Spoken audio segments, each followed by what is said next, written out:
말씀은 히브리서 9장 1절부터 5절까지 읽겠습니다.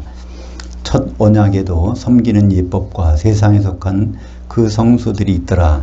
예비한 첫 장막이 있고 그 안에 등잔대와 상과 진설병이 있으니 이는 성소라 일컫고, 또 둘째 휘장 뒤에 있는 장막을 지성소라 일컫나니, 금향로와 사면을 금으로 싼 언약궤가 있고 그 안에 만나를 담은 금 항아리와 아론의 쌍난 지팡이와 언약의 돌판들이 있고 그 위에 속죄소를 덮는 영광의 그룹들이 있으니 이것들에 관하여는 이제 낱낱이 말할 수 없노라.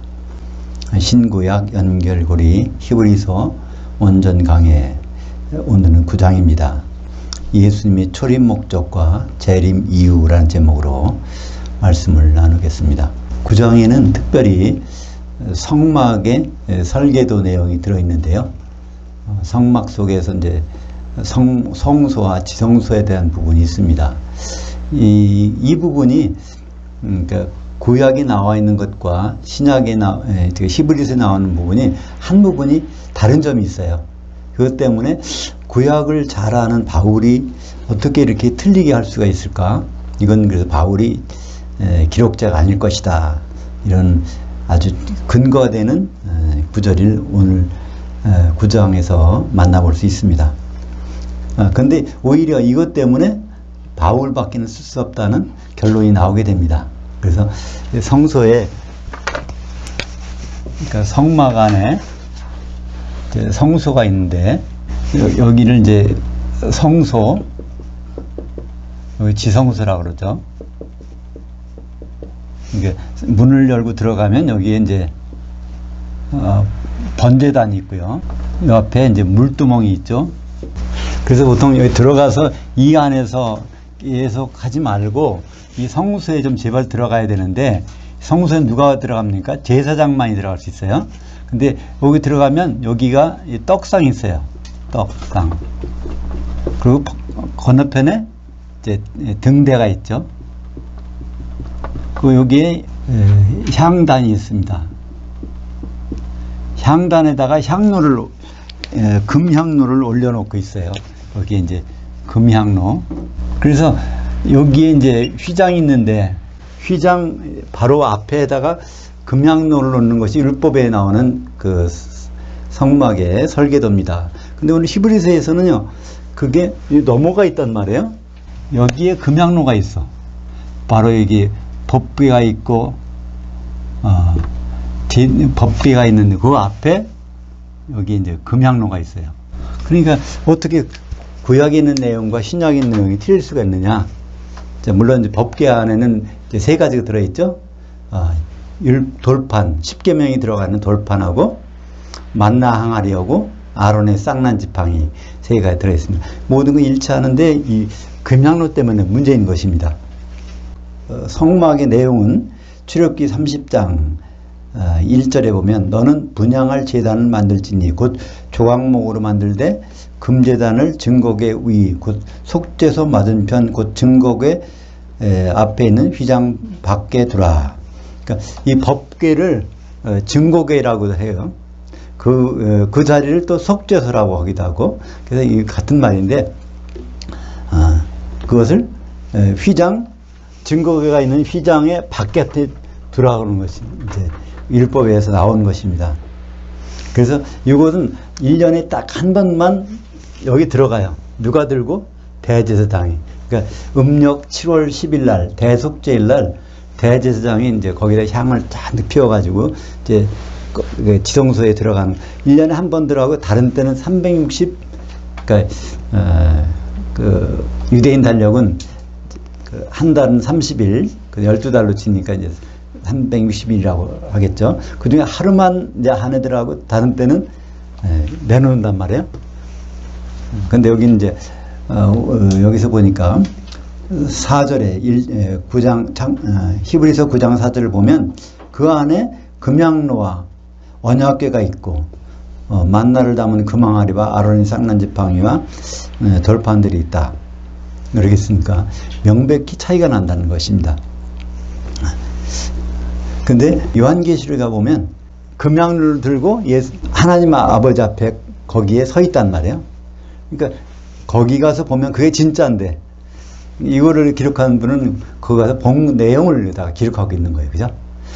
여기 1년에 한 번만 여기 있는 것이 아니라 이제 지금은 금양로가 항상 거기 있단 말이야. 그죠? 네. 그러니까 오히려 이것은 셋째 하늘에 올라갔던 분이 아니면 쓸 수 없다는 걸 알 수 있죠. 요한계시록을 보니까 바울이 정말 셋째 하늘에 올라갔구나. 그러니까 고린도후서 12장 2절에 보면 셋째 하늘에 이제 자기가 왔다는 얘기를 했잖아요. 그 내용을 여기서 보고 있는 것입니다. 그래서 이 내용은 구약적으로는 틀리지만 실제는 그 구약에 있는 내용들은 하늘들의 거기에 있는 것의 모형을 그린 것이고 실제로는 금양로는 항상 지성소 안에 있는 것이다. 지금은. 6절을 보겠습니다. 이 모든 것을 이같이 예비하였으니 제사장들이 항상 첫 장막에 들어가 섬기는 예식을 행하고 오직 둘째 장막은 대제사장이 홀로 1년에 한 번 들어가되 자기와 백성이 허물들을 위하여 드리는 피 없이는 아니하나니 성령이 이로써 보이신 것은 첫 장막이 서 있을 동안에는 그 성소들에 들어가는 것이 아직 나타나지 아니한 것이라. 여기는 이제 제사장들이 들어가고 성소에는 여기 1년에 한 번 대제사장이 들어가는데 그래서 여기에 들어가는 것이 허락되지 않는 것은 이게 서 있는 동안에 첫 장막이 서 있을 동안 이건 뭐죠? 땅에 있는 이 첫 장막이 없어져야 되는데 땅에 있는 장막이 그대로 있을 동안에는 그 지성소 들어가는 일이 허락되지 않았다는 것이죠. 1년에 단 한 번만 그것도 간신히 들어갈 정도로. 그래서 9절에 보니까 이 장막은 현재까지 비우니, 그러니까 구약시대 제사 드리는 그 모든 것들은 사실 현재의 비유라는 거예요. 이 비율이 현실되면은 사실되는 것은 그 다음에 예수님께서 이걸 이루셔야 될 것을 이제 남겨놓고 있다는 것이죠. 그래서 9절에 이 장막은 현재까지 비우니 이에 따라 드리는 예물과 제사를 섬기는 자를 그 양심상 온전하게 할 수 없나니 이런 것은 먹고 마시는 것들과 여러 가지 씻는 것들과 함께 육체의 예법일 뿐이며 개혁할 때까지 맡겨둔 것이라. 그러니까 구약의 율법 제도는 결국은 바뀌어져야 된다고 해요. 그것은 효력이 없다는 것이죠. 그냥 앞으로 일어날 것을 나타내는 것이라는 것을 말씀하고 있습니다. 그래서 이 히브리서에서 6장에 한번 나왔었죠. 세례들이라는 게 나왔습니다. 그죠? 우리가 버려야 될 거, 그걸 넘어서야 될 거. 우리가 항상 여기 와서 세례들이 물두멍에서 씻는 거하고 번제단에서 짐승 안수해서 죄 씻고 뭐 그런 내용만 할 것이 아니라 성소에 들어가야 되는데 그때 세례들이라는 단어가 한번 나옵니다. 히브리서 6장 2절 세례들과 안수와 죽은 자들의 부활과 영원한 심판에 대한 교훈의 털을 다시 닦지 말고, 그때 세례들이 번역이 잘못했다고 그랬죠. 그것을 세례는 하나밖에 없으니까 복수가 절대로 될 수가 없어요. 세례는 한 시대에는 꼭 하나만 있어. 그러니까 지금은 성령 세례죠. 그러면 성령 세례만 있어. 그럼 나중에 불세례는 언제 있죠? 그건 이제 지옥불이니까. 그러니까 성령에 불 받는 것은 큰일 나는 일입니다. 그죠? 그렇게 일어날 수도 없고, 지옥불을 얘기하는 거니까. 그래서, 이 밥티스모스라는 것이 세례, 이건 씻는 것이고, 잠기는 것은 밥티스마라고 그랬어요. 씻는 것과, 그러니까 어떻게 보면, 밥티스모스, 이거는 남성이고 이건 여성입니다. 이거는 씻는 거고 이거는 잠기는 거예요. 이 말이 어디서 왔다고요? 밥티조라는 동사에서 왔습니다. 이 밥티조는 씻다라는 뜻도 되고 잠기다라는 뜻도 돼요. 두 가지가. 근데 이게 명사가 되면은 잠겨 있는 것은 밥티스마, 여성이 되고, 그냥 씻는 것은 그것은 명사가 되면 남성이 됩니다. 두 가지가 전혀 뜻이 다른 거예요. 그러니까 히브리서는 한마디로 세례라는 밥티스마라는 단어가 없습니다. 그러니까 잠깐 씻는 거, 자기 죄를 씻고 정결케 하고 제사 준비하기 위해서 잠깐 씻는 걸 나타내는 건데, 그거를 여기서 밥티스모스라고 번역했습니다. 그러니까 히브리서를 우리말로 번역할 때 6장을 번역한 분과 9장을 번역한 분이 다르다는 걸 알 수 있어요. 그죠? 6장을 번역한 분은 그걸 세례들이라고 번역해 놓고, 9장에 번역한 분은 씻는 것들이라고 번역해 놨어요. 어떤 게 맞을까요? 9장을 번역한 분이 맞아요. 그래서 한 분이 이걸 번역했다면, 그렇지 않으면 두 분이 번역했는데 감수하는 자가 있었다면, 왜 이건 하나가 이거 번역이 다르지? 이렇게 해서 고쳐놨을 텐데, 그렇지 못했던 것 같아요. 그죠? 그래서 이렇게 다른 것이 나왔습니다. 한마디로 여기서는 세례라는 말이 히브리서는, 그러니까 잠긴다는 뜻이 하나도 없습니다. 그래서 율법에서 우리를 정결케 하는 것밖에는. 11절을 보겠습니다.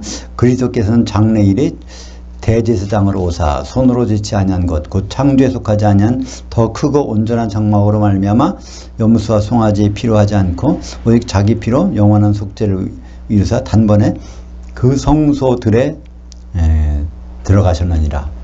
그러니까 히브리서에서 성소들이라고 복수로 나오면요, 이거는 결국 지성소까지를 포함합니다. 성소와 지성소를 합해서 성소들이라고 이렇게 번역을 하고 있죠. 우리말 번역은 그냥 성소라고 하니까 이게 뭐 어느 장소인지는 모르는데, 반드시 그거는 성소들이라고 되어 있습니다. 이것을 언제 했습니까? 지성소까지 들어간 그 제사를 자기 피를 가지고 거기까지 들어갔어요. 지성소까지. 땅에서 일어나는 일이 아니라 바로 온전한 장막에서 일어나는 일인데, 그것이 요한계시록 2장 19절에 볼까요? 예수께서 대답하여 이르시되 너희가 이 성전을 헐라 내가 사흘 동안에 일으키리라. 십자가에서 죽으시고 그 다음에 바로 일어나셔서 이것을 일으켰단 말이에요. 그러니까 예수님의 육체가, 몸이 성전이고 그것이 제사를 지낼 수 있는, 예배를 드릴 수 있는 유일한 공간입니다. 그런데 예수님은 그 몸을 누구한테 남겨놓으셨어요? 바로 우리 성도들에게 남겨놓고 가셨습니다. 그러니까 지금은 우리가 하나님을 예배하는 유일한 장소죠. 유일한 공간이고. 그래서 로마서 12장 1절에 그러므로 너희의 몸들을 하나님이 기뻐하시는 거룩한 산 제물로 드리라. 그러니까 너희 몸들을 한산 제물로 드리라. 이것이 너희가 드릴 합당한 예배니라, 제사니라. 이렇게. 그러니까 우리는 이 어떤 성전에 가서 뭐 제3정전을 세워놓고 거기 가서 제사 드리고 그런 것이 아니라 이미 우리는 우리 자체로 우리가 하나님께 제사 드릴 수 있어요. 근데 그 제사는 어떤 제사일 때 하나님이 받으실까요? 우리가 한 몸이 될 때, 그죠? 예수 그리스도의 몸이 될 때, 그때 하나님 받으시죠. 그게 진정한 제물이니까. 만약에 그렇지 않다면 100사람이 뭐 1000사람, 10,000사람이 예배를 드려도 하나님과는 관계없는 일이에요. 거의 한 몸이 예수 그리스도의 몸이 아니라면. 13절부터 14절까지 같은 말씀인데 반복해서 말씀하고 있습니다. 염소와 황소의 피와 및 암송아지 죄를 부정한 자에게 뿌려 그 육체를 정결하게 하여 거룩하게 하거든. 그것이 구약의 제사법입니다. 하물며 영원하신 영으로 말미암아 흠없는 자기를 하나님께 드린 그리스도의 피가 어찌 우리의 양심을 죽은 행실들에서 깨끗하게 하고 살아계신 하나님을 섬기게 하지 못하겠느냐. 9절에 양심이란 단어가 나오고요. 14절에 양심이란 단어가 나오는데 9절에서 양심은 깨끗하지 않다는 거예요. 구약의 제사법으로는 양심을 깨끗하게 할 수가 없는데 신약의 제사법, 그러니까 예수님의 그 방법으로는 양심을 깨끗하게 한다는 것입니다. 그 양심이란 단어가 무슨 뜻일까요? 양심. 이것은 헬라어로 쉰 에이데시스. 에이데시스는 그 헬라어의 에이도라는 동사, 이거는 알다라는 동사에서 나온 것입니다. 이해하다, 알다. 그래서 에이데시스는 이것은 지식이라는 뜻이에요. 신이라는 것은 같은 지식. 근데 이거를 영어로 표현하면 좀 쉬워요. 영어로 표현하면 요거는 영어로 콘이라는 단어를 써요. 요거는 영어로 지식은 사이언스. 사이언스가 보통 과학이라고 그러는데 과학적인 지식을 사이언스라고 그래요. 그래서 콘 사이언스가 사실 양심이야. 근데 그 붙여서 한꺼번에 읽어버리면 칸션스라고 그래요. 칸션스. 우리는 그냥 칸션스라는 단어를 들어봤는데 이것이 콘 사이언스라는 이런 기억이 안 나죠? 칸션스. 같은 생각이에요. 누구와 같은 생각일까요? 하나님과. 그러니까 하나님과 같은 생각을 갖는 것이 이게 진짜 양심이야. 근데 그 양심을 하나님과 같은 생각을 구약의 제사법으로는 도저히 이룰 수가 없어. 짐승이 필요해. 근데 예수님이 피로 하면 그게 똑같아진다는 거예요. 예. 오직 예수님이 피로 드리는 제사 이것만큼이 바로 우리를 하나님과 같은 생각을 갖게 하고 그러니까 하나님이 받으시는 예배로 드릴 수가 있는 것입니다.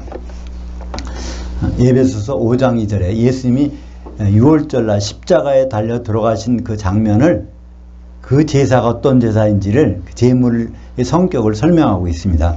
그리스도께서 우리를 사랑하사 우리를 위하여 자신을 버리사 향기로운 제물과 희생 제물로 하나님께 드리신 것 같이 너희도 사랑 가운데서 행하라. 그러니까 예수님이 하나님 만족하는 제사를 딱 한 번 들으셨어.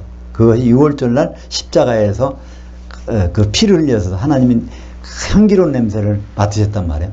그러니까 하나님 아버지께서는 다시 그 냄새를 맡고 싶으셔. 그 향기를 맡고 싶으신단 말이에요. 그죠?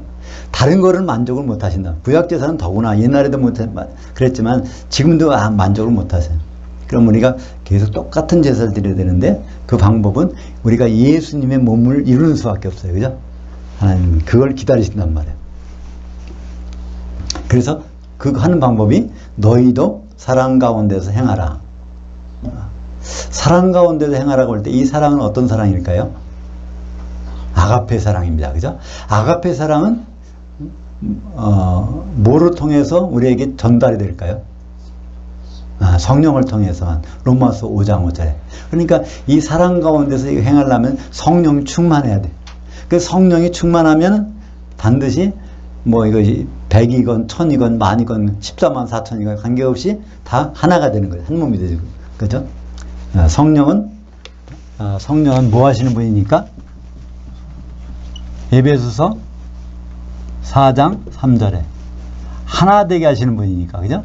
아무리 많은 수래도 성령에 들어가 버리면 하나가 돼 버려. 그래서 우리는 아가페 사랑 가운데 우리가 있으면은 바로 하나님 앞에 나타날 수 있는 한 몸을, 한 제물을, 향기로운 제물을 완성할 수가 있는 것입니다. 그러니까 예수님이 그 마태복음 5장 그 몇 절이죠? 20절인가? 거기에 어떤 사람이 이제 예배 드리려고 예물을 갖고 와서 예배 드리려고 왔는데 그거도 노라고 그러잖아요. 근데 형제에게 원망 들을 만한 있거든. 가서 화목하고 와서 예배를 드리라. 그러니까 예배 시간인데 이 사람은 혼자 왔단 말이에요. 그러니까 하나님 안 받겠다는 거예요. 그 사람은 화목하면 그 사람은 이제 같이 올 거 아니에요.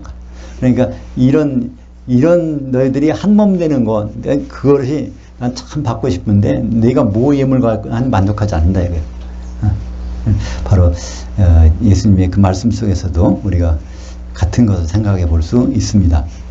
히브리서 11장 40절 이는 하나님이 우리를 위하여 더 좋은 것을 예비하셨은즉 우리가 아니면 그들로 온전함을 이루지 못하게 하려 하심이라. 그러니까 히브리서 11장은 구약 성도들의 믿음을 나타내는 거예요. 그죠? 근데 구약 성도들의 믿음은 뭘 바라는 믿음이었습니까? 구약 성도들의 믿음은 히브리서 10장 10절에 11장 10절에 있는 것처럼 기초석이 있는 그 성을 바라보는 믿음이에요. 그러니까 그것이 그 사람들을 온전하게 이루게 하려면 그 기초석에 있는 그 성이 이루어져야 되는데 그것을 누가 이룹니까? 바로 우리 성도들이 이룬단 말이에요. 에베소서 2장 20절. 너희는 성도들은 사도들과 사도들 곧 선지자들이 기초석 위에 세우심을 입은 자들이라. 그러니까 사도들 위에 세우심을 입어야 돼. 사도들의 세우심을 입은 그 성은 어디에 나오죠? 요한계시록 21장 14절에, 그죠? 성을 보니까 거기에 기초석이 있는데 12개가 있단 말이에요. 거기에 12사도들의 이름들이 딱 박혀있는, 거기에 서 있는 성이 나타난단 말이에요. 그 성을 바라보고 구약 성도들은 신앙생활을 한 거란 말이에요. 그래서 우리가 그 성을 이루어야 그들이, 하나님 백성들이 이제 그 속에 들어갈 수 있는 것을 표현하고 있습니다. 그래서 우리는 구약의 믿음, 아브라함 믿음이 대단한 믿음이지만 우리는 아브라함의 믿음을 가지고서는 아무것도 할 수 없어요. 그 믿음은 아무 효과가 없어, 아브라함에게. 우리는 예수님 안에서 예수님의 그 믿음을 따라야 되는 것입니다. 마태복음 5장 5절, 온유한 자들은 복이 있나니 그들이 땅을 기업으로 받을 것이며. 이 온유한 자라는 것은 길들어진 자. 어디에? 하나님 말씀에 길들여진 자겠죠. 그런 사람에게는 무엇을 준다고요? 기업을 준다요. 땅을 기업. 근데 없어지는 땅이 아니라 없어지지 않는 땅, 교회를 기업으로 주신 것입니다. 16절부터 22절까지 이건 유언에 대한 얘기인데, 그러니까 유언은 죽어야 효력을 발생해요. 그죠? 이건 우리 사회에서도 마찬가지죠? 유언은 꼭 그 사람이 죽어야 그다음부터 효력이 발생하는 것입니다.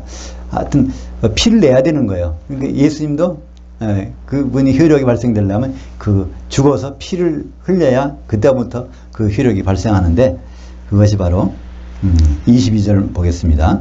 율법을 따라 거의 모든 물건이 피로서 정결하게 되나니 피 흘림이 없은즉 사함이 없느니라. 그러니까 예수님이 십자가에서 피를 흘리셔서 우리 모두를 죄를 사하여 주셨습니다. 그러니까 우리 모든 죄를 사하여 준 것은 결국 우리가 거듭난 것을 확증해 준 것이죠. 하나님이 자녀인 것을 확증해 주셨는데, 그거로 끝나면은 예수님은 결혼할 수가 없어요. 그죠? 그러니까 이제 죄를 사함받은 사람들이 다음에 해야 될 일이 성령으로 하나가 되는 것이겠죠. 일단 모든 죄는 하나님의 방법은 딱 한 가지예요. 피가 지우개란 말이에요. 만능 지우개야. 피가 있어야 돼. 근데 짐승의 피는 1년간 유효기간이 끝나면 아무것도 아니에요. 근데 예수님의 피는 효력이 영구하단 말이에요. 그래서 그 피로 우리 모든 것을 깨끗게 해주셨습니다.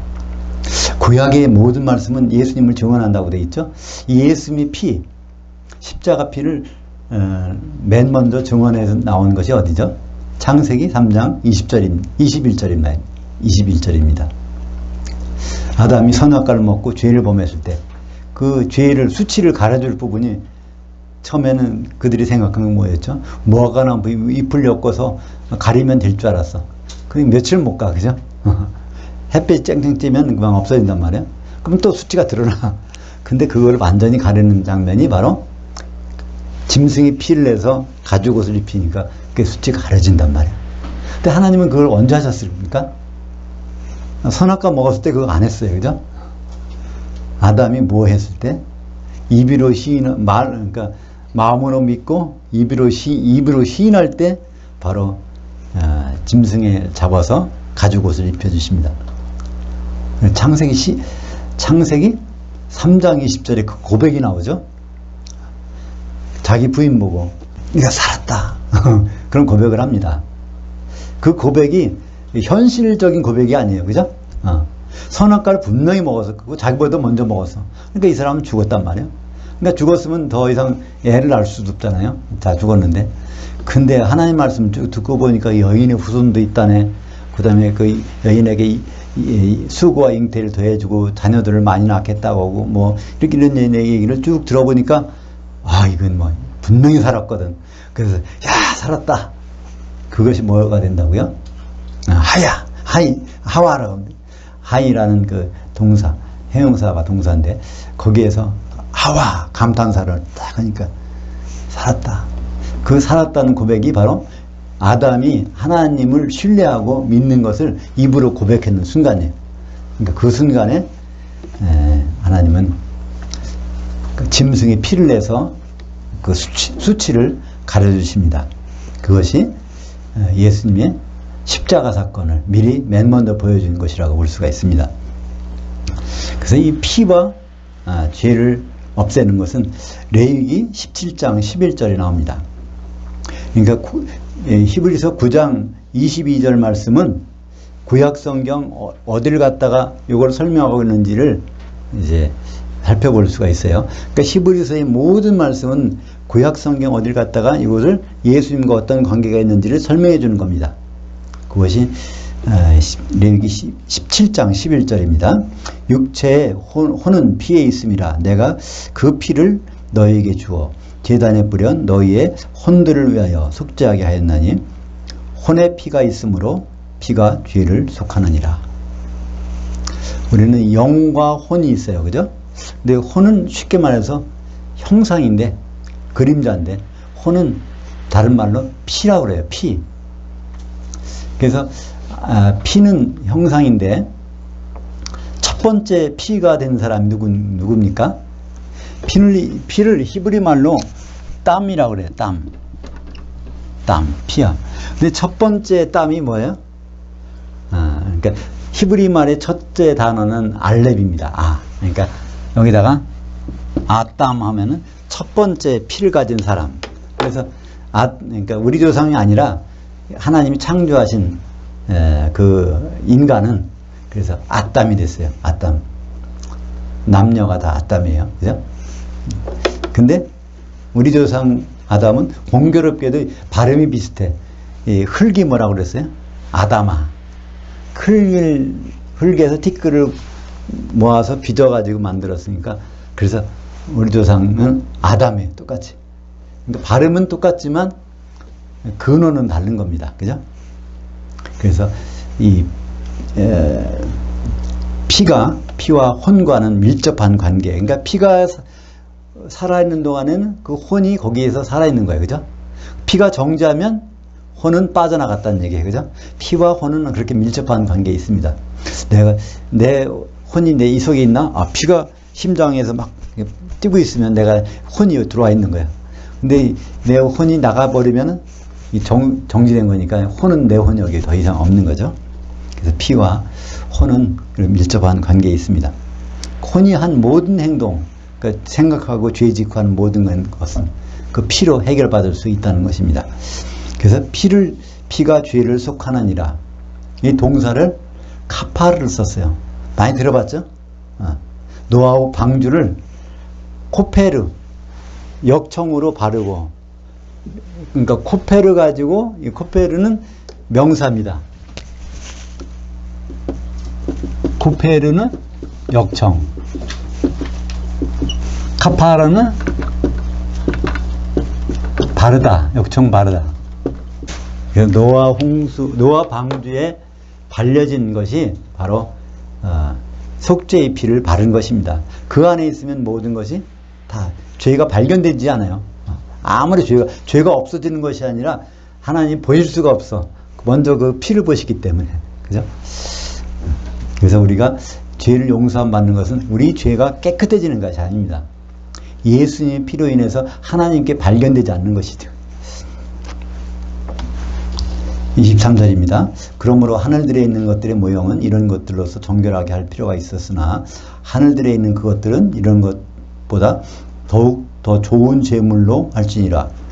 근데 여기서 하늘이야 맞을 것 같은데 하늘이라고 되어 있단 말이에요. 하늘들에 되어 있는 것이 지금 예수님은 하늘에서 제사를 드리고 계시죠. 우리는 이 땅에 있고, 근데 여기서 하늘들에서 더 좋은 곳으로 대해서 제사를 드려야 된다는 거예요. 이것은 우리가 지난 시간에 한번 살펴본 적이 있습니다. 예수님은 셋째 하늘에 가시기 전에 어디에 가셨어요?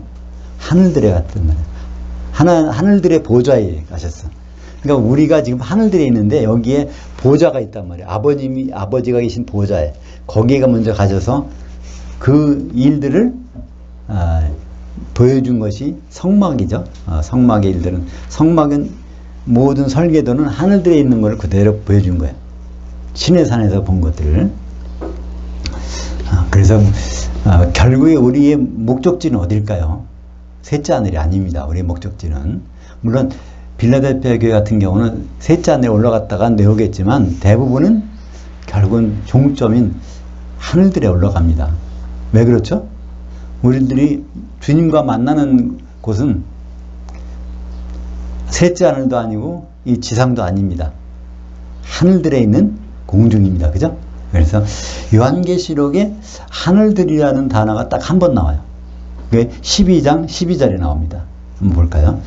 그러므로 하늘들과 그 가운데 장막 치는 자들은 즐거워하라. 그러나 땅과 바다는 화 있을진저 이는 마귀가 자기의 때가 얼마 남지 않은 줄 알므로 크게 분내어 너에게 내려갔음이라 하더라.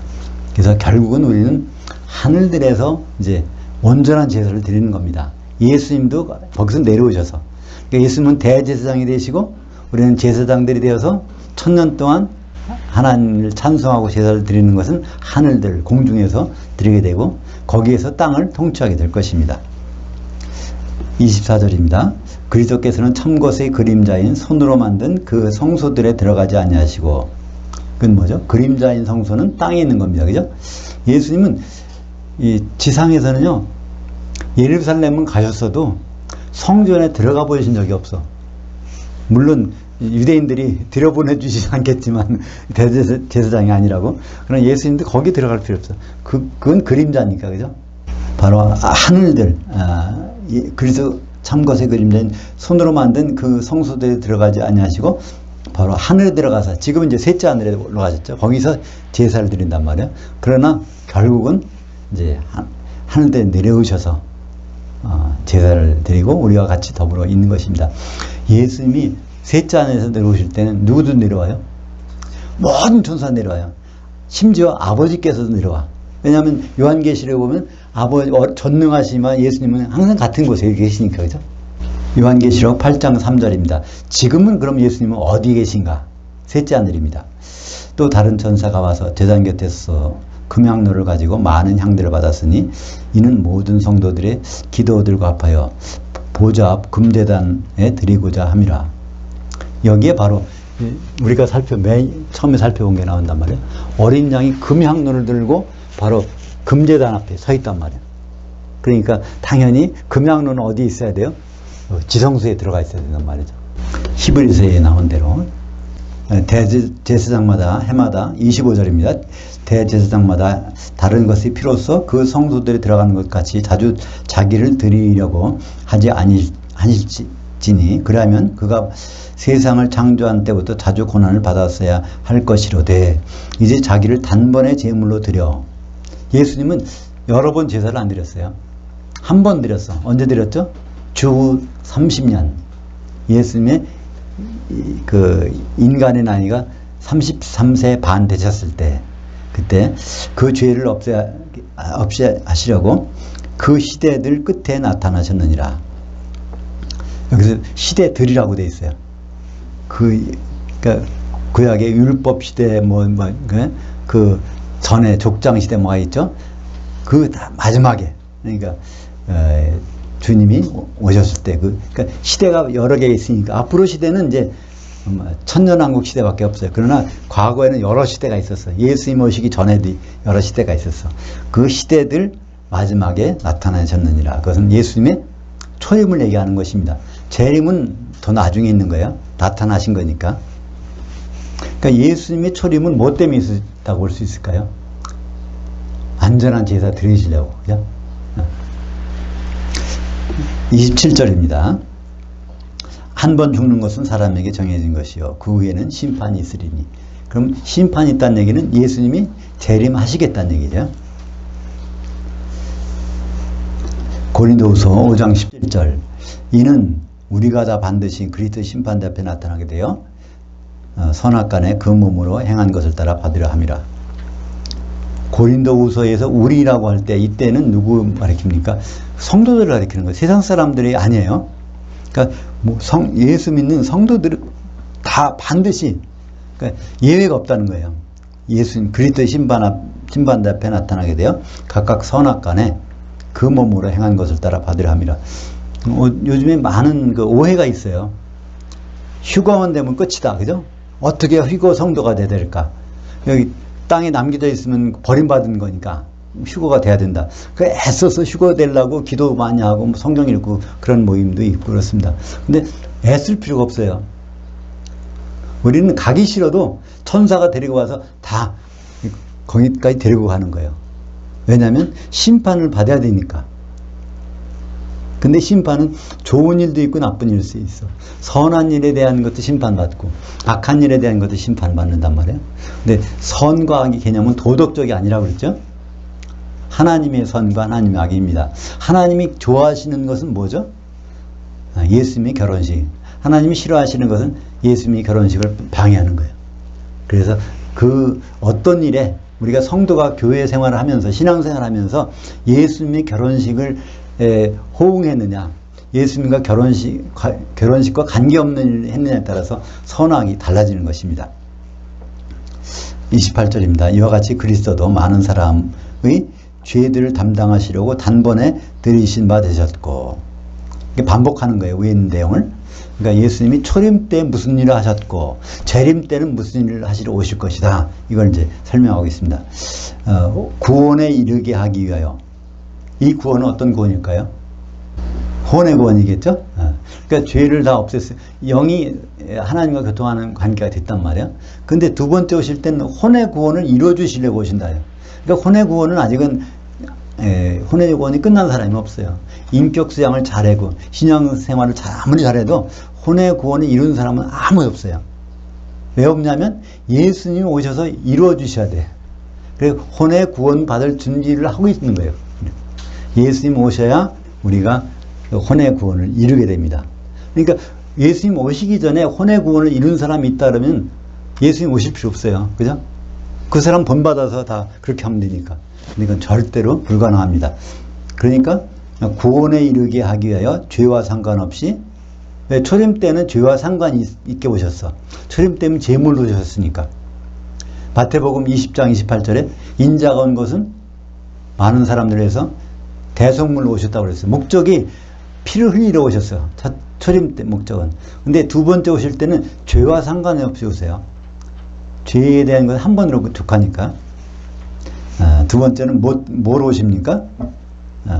자기를 바라는 자들에게 두 번째 나타나시죠. 그러니까 바라지 않는 사람들에게는 그게 좀 원치 않은 일이 될 수 있어요. 그죠? 거기 뭐 심판받고 지옥으로 갈 거니까.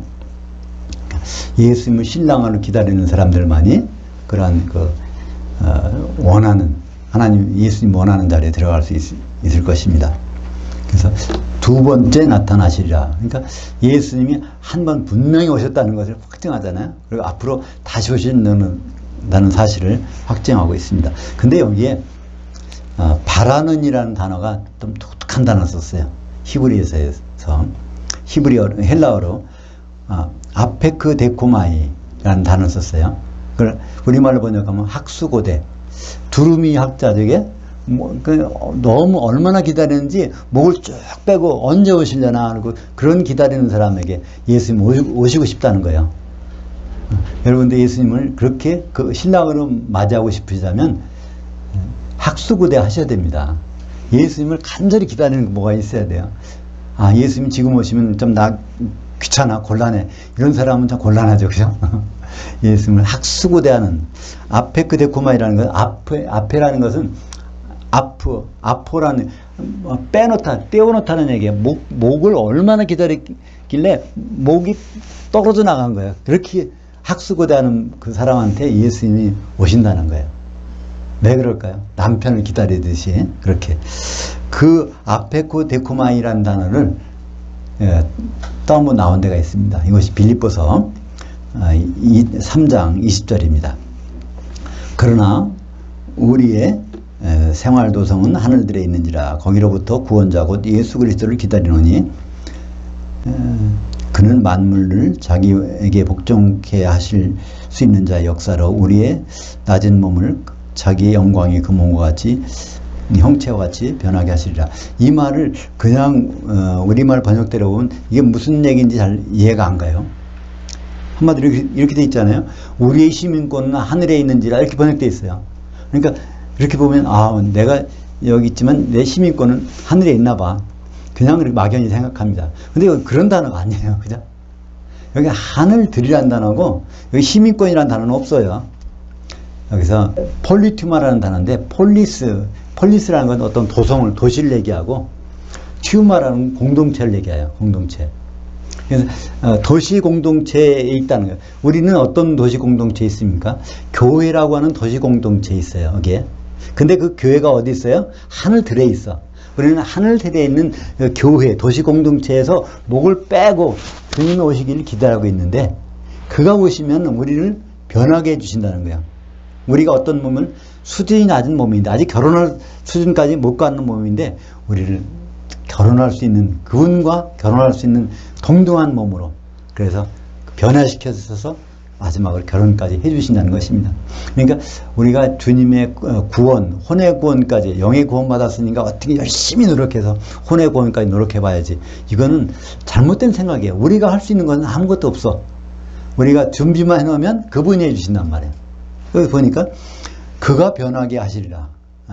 그가라는 그 he라는 그 영어로 하면 그 주어가 있어요. 우리가 변하게 하는 것이 아니에요. 우리는 수준이 낮은 몸이에요. 아무리 하나 되려고 성령 충만을 하더라도 수준이 낮단 말이에요. 도저히 예수님과 결혼할 수 있는 그 질적으로 그런 단계가 안 되는데 예수님 오시면 그렇게 우리를 변화시켜서 한 세마포를 딱 입혀서 변화시켜서 결혼하시겠다는 거예요. 그죠? 그것이 바로 이 아페코 데코마이 학수고대 하는 자에게 혼의 구원을 완성시켜주는 그거를 빌립보서에서는 우리 몸을 그렇게 변화시켜주는 그 몸은 각자의 몸이 아니라 한 몸입니다. 단수입니다. 그래서 우리가 그렇게 이루어내는 몸을 우리가 뭐만 준비하고 있으면 기름만 준비하고 있으면 어디서? 신부실에서 그렇게 한 신부로 변화시켜 주신다는 것입니다. 그것이 어디 나오죠? 우리가 마지막에 결혼식 전에 있어야 되는 것 그것이 마태복음 9장 15절에 예수님이 그랬죠. 신부실에 있는 하나님의 아들들이 신랑과 같이 있을 동안에는 슬퍼할 수 있느냐. 그러나 신랑을 뺏길 날이 이르니 그때 가서 금식할 거니라. 금식이라는 것은 이제 완전히 고통 가운데 있다는 지옥 간다는 얘기죠. 바로 신부실이라는 단어가 거기 등장합니다. 근데 우리말 번역은 그렇게는 안 돼 있죠. 혼인집 손님들이라고 번역돼 있어, 그죠? 그 흠정역 킹제임스에서는 거기에 뭐 혼인집 그 아이들이 애들이 이런 식으로 번역돼 있어요, 그죠? 그 거기에 뭐 아동들이 이렇게 번역돼 있나?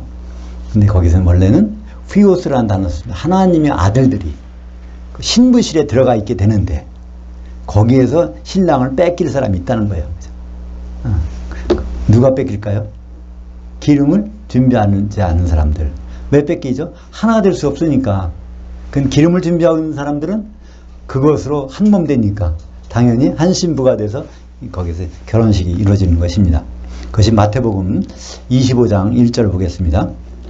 그런데 천국 생활은 마치 등을 들고 신랑을 맞으러 나간 열처녀들과 같다 하리니. 그러니까 우리가 지금 천국 생활하고 있는데 우리는 세상에서 나가서 주님을 기다리는 생활이에요. 그죠? 등을 들고 거듭나서. 근데 이것도 똑같은 것이 아니에요. 어떤 사람은 등을 기름이 있긴 있었어요. 그러니까 불이 타고 있지, 등이 있지. 시간이 지나니까 이 기름이 소멸돼 버려. 그럼 기름을 많이 준비한 사람, 계속 준비한 사람, 그러면 끝까지 기름이 남아 있겠죠. 그래서 그 사람은 이제 한 신부가 되고 그 사람들은 그렇지 못하면 쫓겨나는 장면이 나오게 되는 것입니다. 그러니까 성령은 항상 소멸된다는 거예요. 어떤 사람은 성령을 한 창고에다 넣어가지고 거기서 저장해 놓고 있으면 아주 염려 없다 생각하는데 그렇지 않습니다. 기름은 끊임없이 불이 타야 되니까 소멸이 돼요. 끊임없이 공급해 줘야 돼. 끊임없이 공급해 주는 건 뭘까요? 끊임없이 우리가 아가페 사랑으로 사랑해야 돼. 그죠?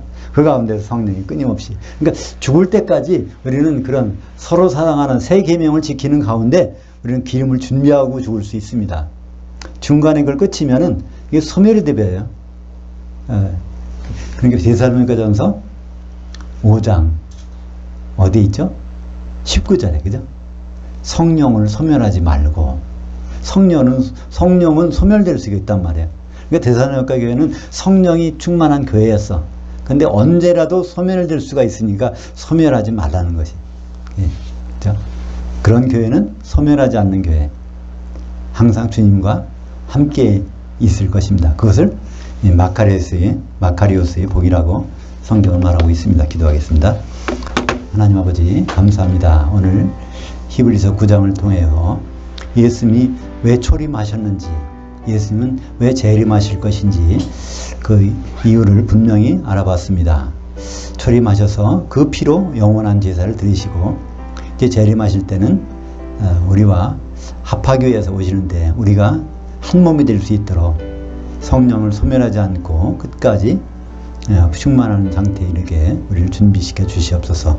예수님 이름으로 기도합니다. 아멘.